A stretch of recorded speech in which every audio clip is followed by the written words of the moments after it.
शादी से 2 महीने पहले दो नकाबपोश आदमियों ने मेरी इज्जत लूट ली। शादी वाले दिन पता चला कि मैं प्रेग्नेंट हूँ। जब शादी की रात शौहर करीब आया तो सर्दियों में मेरे पसीने छूट रहे थे और उसने जब मेरे जिस्म को देखा तो फिर मैं दुल्हन बनकर कमरे में पहुंची तो खुद से मेरा दिल बाहर आने को कह रहा था। निकाह से लेकर आज रुखसती तक मुझे एक ही खौफ था कि मेरा शौहर मेरी सच्चाई न जान ले। डर डर कर मैंने वक्त गुजारा था और वह घड़ी आ गई थी जब मेरा सामना मेरे शौहर से होना था और मेरा शरीर पूरी तरह कांप रहा था कि अगर उसने मेरी सच्चाई जान ली तो क्या होगा। वह सच्चाई जो दुनिया वाले तो एक तरफ, मैंने अपने घर वालों से भी छुपा ली थी। दरवाजा खोलने की आवाज़ पर मेरा जिस्म कांपने लगा। मेरा शौहर चलता हुआ मेरे पास आया और मुझे देखने लगा। मुझे उसके यूं देखने से भी खौफ आ रहा था। मेरा शौहर मेरे सामने बैठा और मेरा घूंघट उलट दिया। मैं इस वक्त बाकी दुल्हनों से शर्माने की बजाय खौफ से कांप रही थी। मेरे शौहर मेरी तारीफ करने लगे और मेरा दिमाग चकरा रहा था। हालांकि मेरे शौहर ने मुझे पहले भी देखा हुआ था। हमारा निकाह शादी से 3 माह पहले ही हो चुका था, बस रुखसती 3 माह बाद हुई थी। निकाह के वक्त मेरे भी दिल में बाकी लड़कियों की तरह बहुत से अरमान थे और मैं शर्म आई हुई थी। सहेलियों की छेड़छाड़ सुन रही थी। अपने शौहर की मैंने बस एक ही झलक देखी थी और मेरा दिल धड़क उठा था। हालात वही रहते तो यकीनन आज मैं भी शर्माते हुए या तारीफें ले रही होती, मगर 1.5 माह पहले मेरे साथ जो हादसा पेश आया उसने मेरी दुनिया उजाड़ दी थी। मेरा दिल जीने और दुनिया से ही उड़ गया था। मैं हर पल डर से गुजरती। मैं जहाँ पहुँची थी, आज जब मैं पूरे हक से उनके पास आई थी तो मेरा दिल खौफ से धड़क रहा था। मेरे शौहर मुझसे बातें करते रहे और उनकी नज़रें मुझको अजीब सी घूरती रहीं। बातें करते हुए उनकी नज़र मेरे वजूद पर पड़ी तो वह ठिठक गए थे। मैं उनके ठिठकने पर सहम गई थी। उन्होंने मुझे गौर से देखते हुए बहुत अजीब सी बात कह दी जिसने मुझे फिर से सूली पर लटका दिया था। मुझे लगा उन्हें मेरा राज पता चल गया है, मेरा वह हकीकत जो मैं उनसे छुपा रही थी। शायद वह जान गए थे, मगर मुझे तब हैरत हुई जब उन्होंने सच कर दिया और कहा कि मैं थक गया हूँ और यकीनन तुम भी थक गई होगी और कपड़े बदल कर सो जाओ। मुझे कहने के बाद वह सो गए थे और मैं अपनी जगह बैठी रह गई थी। अजीब इंसान था, उसने मुझे छुआ ही नहीं। मुझे इस बात पर परेशानी हो रही थी। मेरा दिल बहुत भारी हो रहा था। मैंने कपड़ा बदला और बेड पर लेट गई, मगर मेरे दिमाग से यह बात नहीं जा रही थी कि पहली ही रात मेरे शौहर ने मुझे सोने के बजाय इधर उधर की बातें क्यों की। पूरी रात मैं यही सोच में सो नहीं पाई। अगले रोज वलीमा था और मैं बड़े मुश्किल से अपने चेहरे पर मुस्कान सजाए बैठी थी। आज भी सबने मेरी बहुत तारीफ की। वैसे भी मैं बहुत खूबसूरत लड़की थी। फिर शादी के हार श्रृंगार ने मेरे हुस्न में 4 चांद लगा दिए थे। मुझे यकीन था कि आज मेरे शौहर देखने के बाद खुद का हक जताने से नहीं रोक पाएंगे। मैं डरी हुई भी थी, मगर मैं चाहती थी कि वह मेरी तारीफ करें और अपना हक वसूल करें। इस रात मुझे ज़्यादा इंतजार न करना पड़ा। मेरे शौहर कमरे में आए और उनका मिजाज भी बहुत अच्छा हो रहा था। मुझे थोड़ा बहुत डर भी लग रहा था, लेकिन मैं मुंतजिर भी थी। लेकिन मुझे उस वक्त भी झटका लगा जब मेरा शौहर ने यहाँ वहाँ की बातें करके सोने की बात की और खुद भी सो गए। मैं सदमे में गिरी बैठी थी। क्या मुझ में इतनी भी कशिश न थी कि मेरा शौहर मुझे देखता। मेरा दिल बहुत तेज धड़क रहा था। मेरी हालात बहुत अजीब सी हो रही थी। पहले भी मेरे सर पर खौफ सवार था कि कहीं मेरे शौहर को मेरी हकीकत ना पता लग जाए। ऊपर से मेरे शौहर का अजीब रवैया मुझे बौखलाहट में डाल दिया था। और इसी पर नहीं हुआ था। मेरे शौहर बहुत अच्छे इंसान थे, मुझसे बहुत प्यार से पेश आते, मगर उन्होंने पूरा महीना गुजार दिया। रिश्ते की बुनियाद न रखी थी। मेरे नस पर बहुत गहरा असर पड़ा था। मुझे फिर से अपने साथ हुए हादसे के ख्वाब रातों को जगाने लगे। मेरी हालात दिन ब दिन बिगड़ती जा रही थी। मैं पूरा दिन डरती रहती। धीरे धीरे शादी को 3 महीने हो गए तो मेरी साख बदलने लगी और मुझे यही ख्वाब था। मैं चाहती थी इस हालत से मेरे शौहर से मजबूत रिश्ता बन जाए, मगर ऐसा ना हो पाया था और यकीनन अब मेरी हकीकत खुल जाती। मैं लगातार टेंशन में रहने की वजह से मेरे दिमाग की हालत ख़राब हो रही थी। एक दिन मेरी तबीयत बहुत बिगड़ गई थी तो मेरे शौहर मुझे डॉक्टर के पास ले गए और डॉक्टर ने भी मुझे वही कहा जिसका मुझे डर था। वह बोल रही थी कि मैं माँ बनने वाली हूँ और मेरी प्रेगनेंसी को 3रा महीना लग चुका था। मैं डरी हुई सर झुकाकर बैठी थी। अब यकीनन मेरा शौहर मुझे तलाक दे देता। कोई भी गैरतमंद इंसान यही करता। मेरा दिल चाह रहा था कि चीख चीख कर रोऊं, मगर मेरा वजूद बिल्कुल बेजान और ठंडा हो रहा था। डॉक्टर मेरे शौहर को हिदायत दे रही थी कि मानसिक तनाव होने की वजह से मेरी तबीयत खराब है और मुझे अच्छे खुराक के साथ अच्छे माहौल की भी ज़रूरत है। वह नहीं जानती थी कि मेरा नाजायज बच्चा है। मेरी आंखों में यह हादसा किसी फिल्म की तरह चल रहा था। 3 माह पहले अपने निकाह से तकरीबन 1 माह बाद में अपनी यूनिवर्सिटी जा रही थी जब मुझे 2 नकाबपोश आदमियों ने अगवा कर दिया। मैं इस वक्त एक सुनसान बियाबान जंगल में थी, इसलिए मेरी चीखों पुकार से भी कोई फायदा ना हुआ था और वह लड़के वही किसी करीब जगह पर ले जाकर मेरी बेबसी का फायदा उठाते हुए मेरे साथ ज्यादती करने लगे थे। मैंने बहुत फरियाद की मगर वक्त बहरे हो चुके थे। मैं चीख चीख कर रोना चाहती थी मगर मेरी आवाज़ दबा ली गई थी। मैं कुछ नहीं देख पाई, ना मैं कुछ ज़्यादा जानती थी। मुझे बस इतना याद था कि एक लड़का जिसने मेरे साथ ज्यादती की थी, उसके चेहरे पर ब्लैक कलर का मास्क चढ़ा हुआ था और उसके शर्ट पर अजीब सब कुछ लिखा हुआ था, मगर यह सबूत बाद में उन्हें तलाश करने के लिए काफ़ी नहीं थे। और कुछ देर तो मैं वहीं पर बेहोश पड़ी रही। मुझे लगा कि मैं मर जाऊंगी और अगर ना भी मरी तो मैं जीना नहीं चाहती थी। कुछ देर बाद इन नकाबपोश आदमियों ने मुझे फिर से उसी जगह पर जाकर छोड़ दिया जहाँ से वह मुझे उठाकर ले गए थे। मैं खुद को संभालती रोती धोती घर पहुँची तो घर में मेरी छोटी बहन के अलावा कोई नहीं था।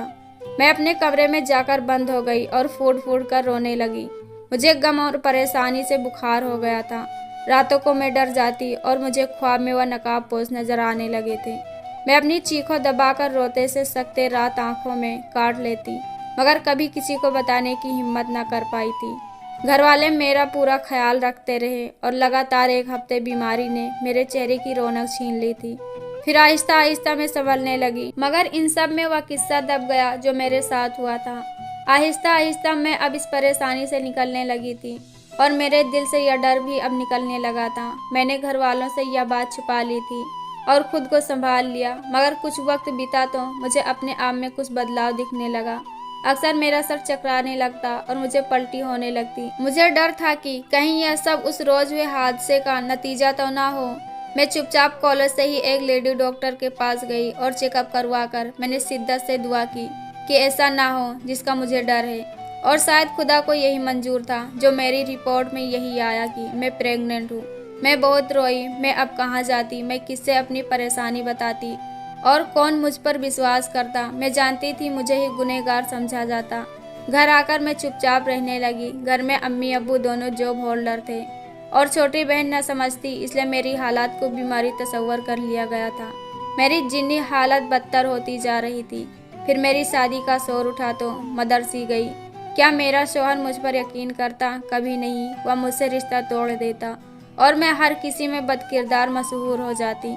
मैं डर गई थी और जब शादी हुई तो मैंने सोचा था कि शादी के बाद मैंने शौहर से कह देती कि मैं प्रेग्नेंट हूँ और जब बच्चा होता तो उसे 7 माह का साबित करके यह मामला दबा देती।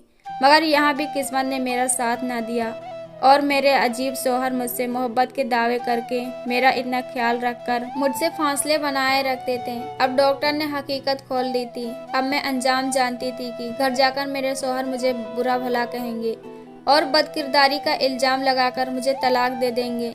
इन 3-4 माह के मानसिक तनाव ने मुझे कमज़ोर कर दिया था और मैंने जहनी तौर पर अपने सारे इल्जाम और खुद को तलाक ले लिया था। हम घर पहुंचे तो मेरे शौहर मुझे कमरे में ले गए। मैं खुद को शोर शराबे के लिए तैयार कर रही थी, मगर मेरे हैरत की इंतहा न रही जब दोपहर से शाम और शाम से रात हो गई। मगर मुझको मेरे शौहर ने कुछ न कहा, बल्कि वह मुझे आराम करने के लिए कहने लगे। मुझे लगा कि मैं ख्वाब देख रही हूँ। आखिर कोई मर्द इतना कमजोर कैसे हो सकता है? वह अपने उस बीबी की प्रेगनेंसी का सुन चुके थे जिसको उन्होंने छुआ तक नहीं था, फिर भी वह खामोश थे। ऐसा कहाँ मुमकिन था?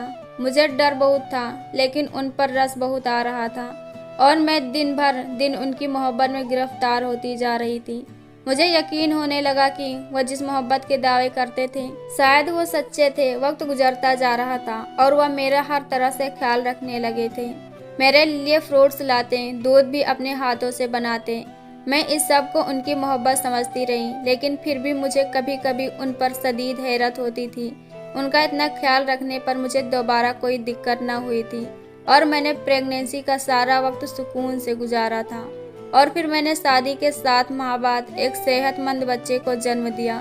मुझे इस बच्चे की किस्मत पर भी अफसोस हो रहा था, जो नाजायज बच्चा था और उसके किस्मत में शायद बाप की मोहब्बत नहीं थी।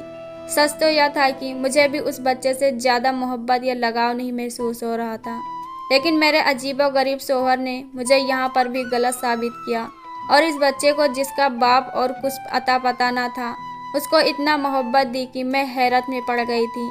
इस बच्चे के खेलने का सामान घर में पहले से ही मौजूद था और मैं माँ होकर अक्सर लापरवाही करती जाती, मगर वह उसका हर वक्त ख्याल रखते थे, प्यार देते और जरा सी भी तकलीफ होती तो तड़प उठते थे। मैं हैरत ज़दा होकर उनकी मोहब्बत देख रही थी। खुशी की जगह मैं अजीब दबाव महसूस करने लगी। आखिर कोई इतना अच्छा और बेहतरीन कैसे हो सकता है? मुझे लगा कि बस उनमें इंसानियत बहुत ज़्यादा थी और शायद वह सारी मोहब्बत जो मुझे दी थी वह भी इंसानियत के नाते थी। मैं उनकी मोहब्बत इस बच्चे के साथ देख देख कर पागल होने लगी। वह बच्चा कभी दूर देर से मिलने पर रो देता तो वह मुझसे नाराज होने लगते और उसे उठाकर प्यार करने लगते और उसे चुप कराते मेरा सब जवाब दे रहा था। और जब यही सिलसिला कुछ माह बाद तक चला तो मेरी बर्दाश्त खत्म हो गई और मैं एक रोज़ अपने शौहर से लड़ पड़ी थी। मैंने उनसे कहा कि वह इतने आला किस्म के क्यों हैं, मुझसे कभी सवाल क्यों नहीं किया, वह पहले मुझसे और फिर मेरे नाजायज बच्चे से इतना प्यार क्यों करते हैं।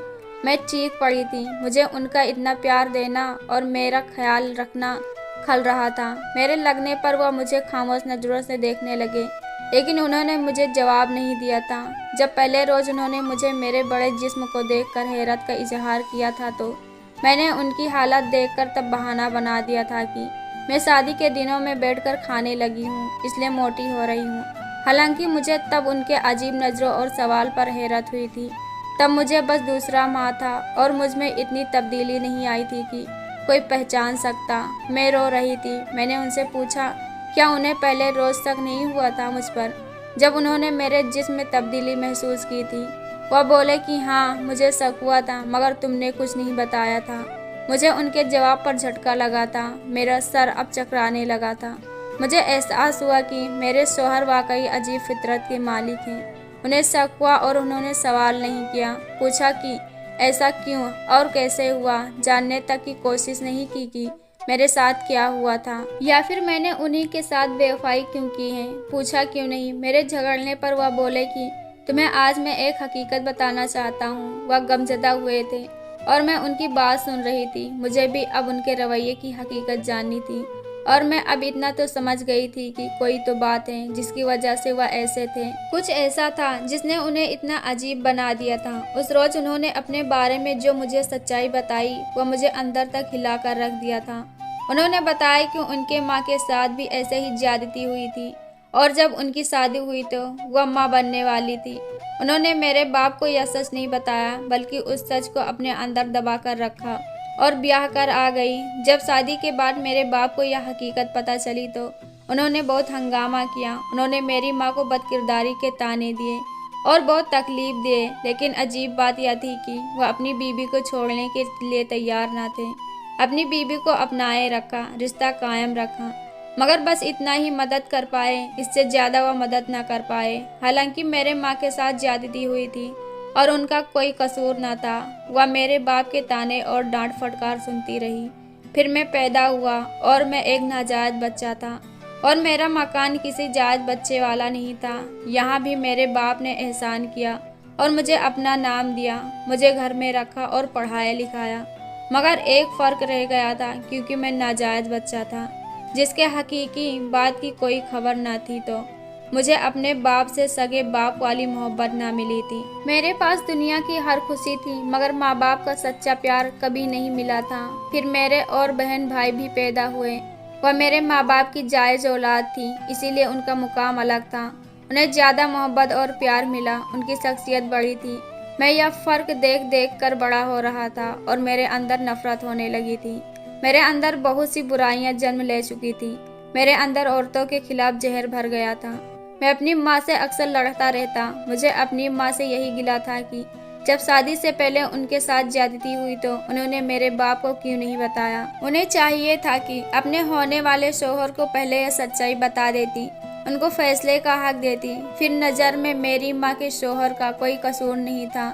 मेरी माँ ने मुझे छिपाकर उनके साथ ज्यादती की थी, उनके हाथ बांध दिए थे। हालांकि उस मर्द में इतनी इंसानियत की, उसने प्रेग्नेंट बीवी को अपनाया, उससे रिश्ता खत्म नहीं किया और यहाँ तक कि उसने अपने नाजायज बच्चे को भी अपना ही नाम दिया।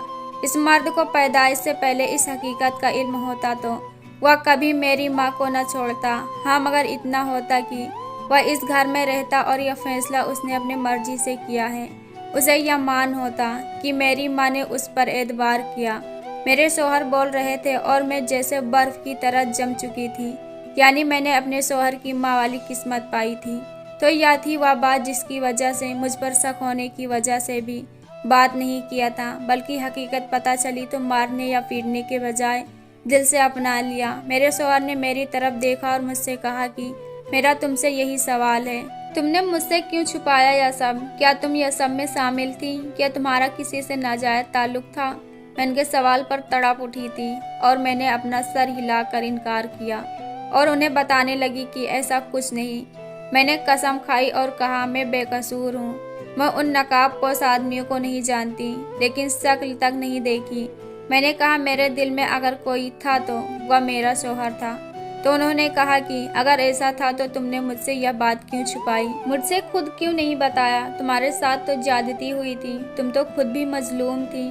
तुम क्यों खौफजदा थी? क्या बात थी आखिर? क्यों मेरी माँ वाली बेवकूफ़ी की तुमने? मैं उनके सवाल पर लाजवाब हो गई। मैं क्या बताती कि औरत सिर्फ इल्ज़ाम तलाशी से डरती है और यही वजह थी मुझ पर यकीन नहीं किया जाएगा, यही डर था। मेरे पास कोई सबूत नहीं था, मैं लोगों को क्या बताती और मैं रोने लगी थी। तब तक मेरे शोहर ने आकर मेरे हाथ पकड़ लिए और कहा कि अब याद रखना, मुझे तुम पर भरोसा है और अब ज़्यादा मत सोचना। उनकी यह बात सुनकर मेरे आंखों में फिर से आंसू आ गए थे और मुझे लगा कि मैंने आज सब कुछ पा लिया है। दोस्तों, यह कहानी आप लोगों को कैसी लगी कमेंट बॉक्स में ज़रूर बताएं। वीडियो को लाइक करो, चैनल को सब्सक्राइब करो। हम ऐसी कहानी आपके लिए लाते रहेंगे। धन्यवाद।